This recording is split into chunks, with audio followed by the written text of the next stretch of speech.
Estamos vivendo momentos difíceis. A Rússia invadindo a Ucrânia, guerra anunciada, mas como isso impacta o futebol e principalmente como isso impacta o Botafogo? Vou contar para vocês depois da vinheta.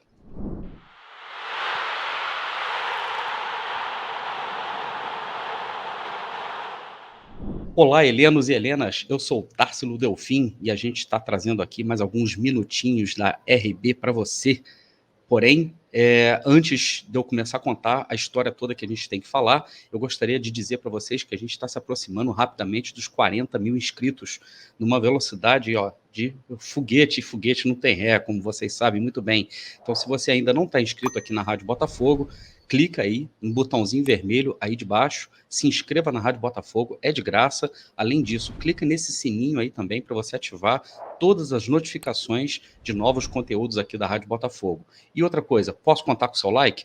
Dá seu like agora no começo do vídeo, que é aquele like de crédito pra gente. E também, depois que terminar o vídeo, você deixa seu comentário concordando ou discordando das coisas que eu vou falar aqui a respeito de Botafogo e a respeito de tudo que está acontecendo pelo mundo afora hoje também, beleza? Então vamos lá? Bom, todo mundo tem acompanhado o que está acontecendo na Europa nesse momento. A Rússia invadiu a Ucrânia e isso traz, na verdade, gera repercussões no mundo inteiro, em vários sentidos, em vários campos, principalmente nos campos econômicos, nos campos políticos, nos campos sociais. Existe nesse momento uma tensão muito grande, principalmente entre o bloco europeu e os países também que fazem parte da OTAN, por exemplo, alguns países do Oriente Médio e também os Estados Unidos, o Canadá, países, na verdade, que são extremamente poderosos. E a maneira que esses países têm lidado com a crise, né, com a guerra entre Rússia e Ucrânia, é através das sanções econômicas. Eu vou abrir um parênteses rapidinho aqui para dizer por que primeiro começam com sanções econômicas e depois partem para outras ações, provavelmente ações militares, né? Sanções econômicas são utilizadas para enfraquecer a estratégia interna que o exército adversário tem, principalmente, por exemplo, no caso, a Rússia. A Rússia está sofrendo sanções econômicas de todos os tipos. Bancos russos proibidos de fazer transações com outros países, empresas russas saindo de outros países e perdendo volumes imensos de dinheiro, muitos fornecedores, né, de muitos insumos, até porque nenhum país é completamente autossuficiente em todos os seus recursos, mas muitos países, por exemplo, não estão fornecendo seus produtos à Rússia. A Rússia também não tem conseguido exportar muitos de seus produtos para os países vizinhos, ou seja, a Rússia está sendo isolada no mundo. E isso tem consequências graves na estratégia que a Rússia vai ter com relação à guerra. Vocês daqui a pouco vão entender por que eu estou falando isso. É muito importante lembrar desse ponto. Mas vamos lá. Basicamente falando, com o bombardeio da Ucrânia, né, obviamente que todas as atividades do país foram suspensas. E aí eu estou falando de futebol, eu estou falando de tudo.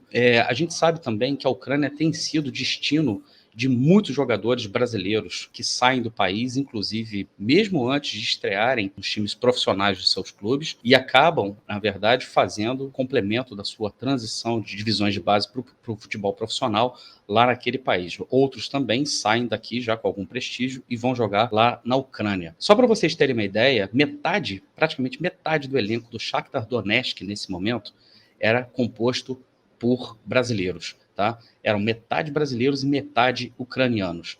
E, além disso, algo em torno de 30 jogadores brasileiros que viviam na Ucrânia estão tentando sair do país. Até o presente momento, algo em torno de 22 jogadores brasileiros já conseguiram sair do país e conseguiram voltar ao Brasil. E aí muita gente começa a se perguntar, será que meu time não poderia contratar esses jogadores? Será que o Botafogo não poderia contratar alguns desses jogadores que estão deixando a Ucrânia? E se sim, quais seriam? Por que viriam? Quais as chances que nós teríamos de contratar esses jogadores? Além da Ucrânia, a gente precisa pensar também que, no caso da Rússia, por causa das sanções, a Rússia, por exemplo, talvez sofra maiores consequências do que a própria Ucrânia com relação aos seus times. Muitos jogadores brasileiros jogando na Rússia já procuram sair do país, inclusive rescindindo seus contratos. Mas daqui a pouco eu falo um pouco mais sobre isso. Vamos voltar lá nos jogadores do Shakhtar Donetsk, principalmente. Todo mundo sabe, isso não é novidade para ninguém, que o técnico Luiz Castro, que está acertando com o Botafogo, que nesse momento está lá no Catar, pode estar chegando ao Botafogo nos próximos dias, passou pela Ucrânia, passou pelo Shakhtar Donetsk e fez um trabalho marcante por lá. Vamos lembrar aqui algumas coisas que o Luiz Castro andou dizendo em algumas entrevistas recentemente aí. A primeira delas é a seguinte: o Shakhtar é uma equipe de pote 2 na UEFA. Ele quer dizer, na verdade, que o Shakhtar é uma equipe importante, sim, na UEFA, disputando Champions League. E quando ele fala de pote 2, é que nos sorteios da Champions, geralmente está ali naquele pote 2. Não é o pote dos cabeças de chave, mas é o pote do time de segunda prateleira, os times de segunda importância, né, digamos assim, o que na Europa é muita coisa. Haja visto que os resultados do Shakhtar na Champions League têm sido relativamente expressivos. Inclusive, o Shakhtar, sob o comando do Luiz Castro, conseguiu vencer o Real Madrid na Espanha, conquistando um resultado que para muitos foi surpreendente, mas para quem acompanha o Shakhtar e para quem via, por exemplo, o desenvolvimento desse time, do Shakhtar, não tinha muita coisa de surpreendente, não. E aí, a gente começa a entender que o Shakhtar passa a ser uma equipe extremamente atraente para vários jogadores do futebol brasileiro, também pela possibilidade de jogar na Champions League e também por jogarem numa equipe extremamente estruturada. Isso acaba fazendo com que a equipe atraia bons jogadores brasileiros, não somente jogadores que estão na flor da idade para sair para o futebol internacional, para mercados onde eles não vão ter oportunidade nenhuma. Pelo contrário, o Shakhtar passa a ser uma excelente porta de entrada para o futebol europeu para jogadores brasileiros. É por isso que vários jogadores brasileiros estão lá no Shakhtar, e muitos deles com bastante destaque. E aí, a gente vai pensar o seguinte: quantos jogadores do Shakhtar poderiam vir para o Botafogo e em quais circunstâncias? A gente vai se balizar também pelo Luiz Castro. Vamos ver o que ele fala nesse ponto aqui. Todos os jogadores do Shakhtar têm condições de jogar na seleção brasileira. Quando ele faz essa afirmação que todos os jogadores do Shakhtar têm condições de jogar na seleção brasileira, isso é um indicativo de que voltar para o Brasil em ano de Copa do Mundo possa ser algo extremamente positivo para esses jogadores, principalmente aqueles que nós aqui, que conhecemos bem o futebol brasileiro, a cabeça do Tite e o funcionamento da CBF, sabemos que poderiam ter chances. Quem poderiam ser esses jogadores? Eles têm jogadores muito interessantes. Tá? Eu vou citar os jogadores do Shakhtar aqui, na minha opinião, são bem interessantes. Então vamos lá. O Júnior Moraes, que é um atacante de 34 anos, né? Esse se naturalizou ucraniano. Inclusive, o Fernando, que é um atacante muito jovem, cria da base do Palmeiras, de 22 anos de idade, que tem feito alguns gols lá, é um jogador que tem tido bastante destaque. Quem se lembra aí do Pedrinho também, meia de 23 anos, que jogou no Corinthians, jogador que também atua bem pelos lados, é um jogador de muita habilidade. O TT, esse pouca gente conhece no Brasil. Quem é mais do Sul, né, quem tem mais familiaridade com o Grêmio, vai saber. É um jogador muito habilidoso, um jogador de extremas, um jogador que joga muito pela direita, principalmente de drible muito fácil, né, de 22 anos apenas, e que tem chamado muita atenção pelo futebol que ele vem desempenhando lá pelo Shakhtar também. Jogador que chegou recentemente ao Shakhtar nessa temporada, vindo do Ajax, da Holanda, é o David Neres, cria do São Paulo, todo mundo sabe, que inclusive esteve negociando uma possível volta para o São Paulo. As conversas aparentemente não andaram. É um jogador caro, é um jogador com bastante experiência de Europa, seria uma baita de uma contratação, excelente jogador, mas eu vou botar o meu pé no chão um pouquinho e falar de uma forma um pouco mais realista. Outro jogador que está por lá há muito tempo, que foi jogador do Luiz Castro também, o Alan Patrick, que é um meia de 30 anos, ele foi revelado no Santos e já está por lá há muito tempo, ele já acumula 18 títulos importantes na carreira dele. Tem o Vinícius Tobias, que é um lateral de 18 anos, é muito jovem, tá vendo? Joia brasileira, que chegou lá recentemente. Um outro jogador que aí, na minha opinião, poderia se encaixar muito bem para o Botafogo, nas pretensões do Botafogo, é o Dodô, um lateral de 23 anos, recentemente foi procurado pelo Tottenham e o Shakhtar bateu o pé e não vendeu para o Tottenham, para vocês terem uma ideia. É um jogador que, pela posição que o Botafogo tem procurado aí, procurado inclusive, eu não sei se procura ou se é especulação, mas nomes como Rodinei, Isla, jogador como Saravia, por exemplo, que jogou no Inter, né, que é até jovem, que não é de todo ruim, mas eu acho que o Dodô poderia ser uma aposta muito mais interessante, é claro, é mais caro, muito mais caro. O Saravia está disponível no mercado, o Dodô não, mas, de novo, depende das circunstâncias atuais, do momento que a gente está vivendo no mundo. O Ismaili também é um lateral esquerdo, esse bem mais experiente, 32 anos. O Botafogo vai precisar contratar lateral esquerdo também. Tem negociações com aquele lateral argentino do River Plate, mas que também tem proposta da Europa. O Vitão, que é zagueiro de 22 anos, que é da base do Palmeiras, O Marlon também, que é um zagueiro de 26 anos, que começou a sua carreira no Fluminense. Marlon, o Botafogo chegou, se eu não me engano, até a sondar, mas não tem o interesse de voltar para o Brasil. Mas é um jogador que ele pode tanto jogar como zagueiro, como na lateral direita também. E eu vou deixar por último esses dois jogadores, porque eu quero colocar mais uma frase do Luiz Castro aqui na tela para vocês, com relação a como ele entende o futebol, o que é o mais importante para ele no futebol. O pivô, que ele chama de pivô, a gente chama de volante, é o farol dentro de uma equipe. Quando ele fala isso, ele explica nessa entrevista, inclusive para o pessoal da Futuri, o quão importantes são os volantes no time dele, que são jogadores que precisam estar atentos a tudo que acontece em campo, porque ele olha para o lado, ele vê jogadores, ele olha para frente, ele vê jogadores, ele tem que saber quais jogadores que estão passando atrás dele, diferentemente de outras posições, ele até brinca, né, com relação a isso. Quando ele fala que os laterais, por exemplo, só tem que se preocupar com os torcedores do lado direito, se ele está do lado direito, do lado esquerdo tem que se preocupar com os torcedores do lado esquerdo. Os volantes são jogadores que eles precisam ter uma noção de tudo que está acontecendo no campo, a preocupação defensiva, a preocupação ofensiva e principalmente o entendimento dele do volante no futebol moderno, onde a briga é constante por espaços. Quando você quer atacar, você quer ocupar o espaço do seu adversário. Quando você quer defender, você quer tirar o espaço do seu adversário. Isso é fundamental. O volante tem papel fundamental. E aí tem dois volantes. O primeiro deles é o Maicon. O Maicon, que é um jogadorzaço, na minha opinião, que talvez seja o jogador mais importante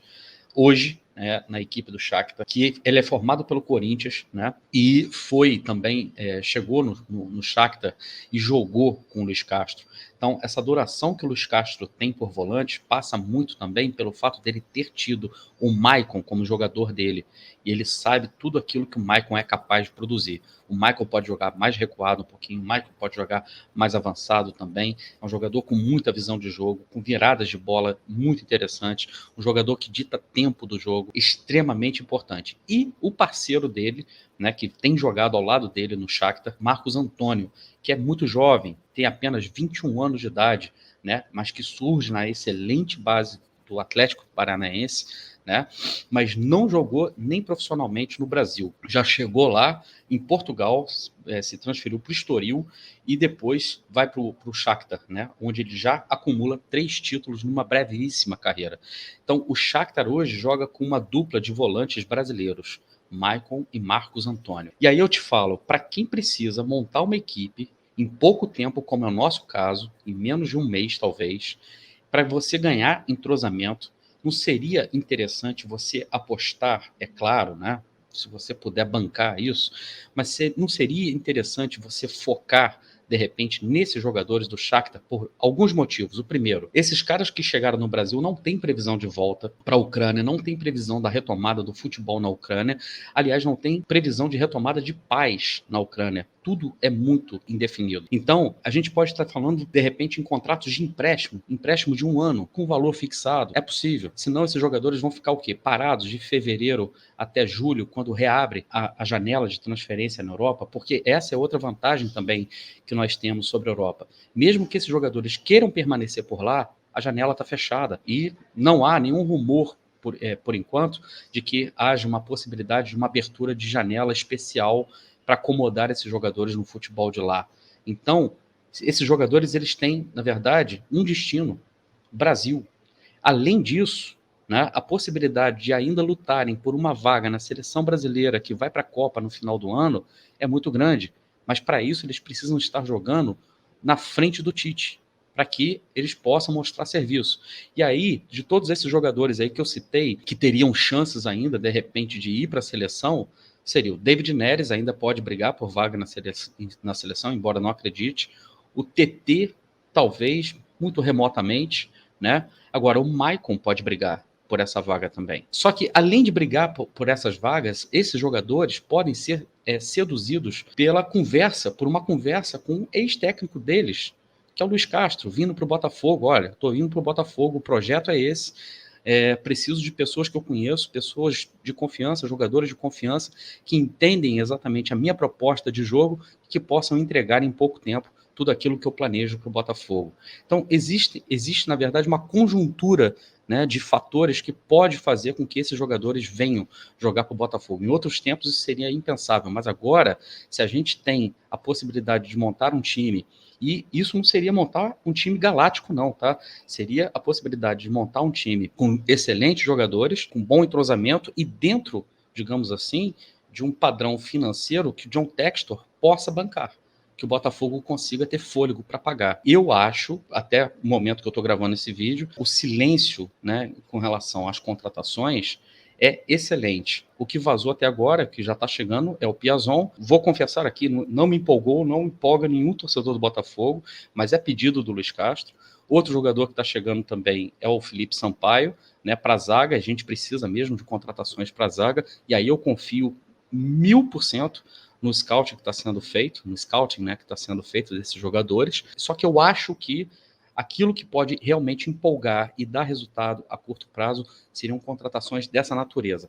Eu prometi para vocês que eu voltava no futebol russo, né? O futebol russo é diferente, tá? Como a Rússia, as empresas e também, por consequência, os clubes russos estão impossibilitados de fazerem acordos, transações de seus jogadores com o resto do mundo, não adianta você tentar chegar para um Zenit da vida e contratar o Claudinho.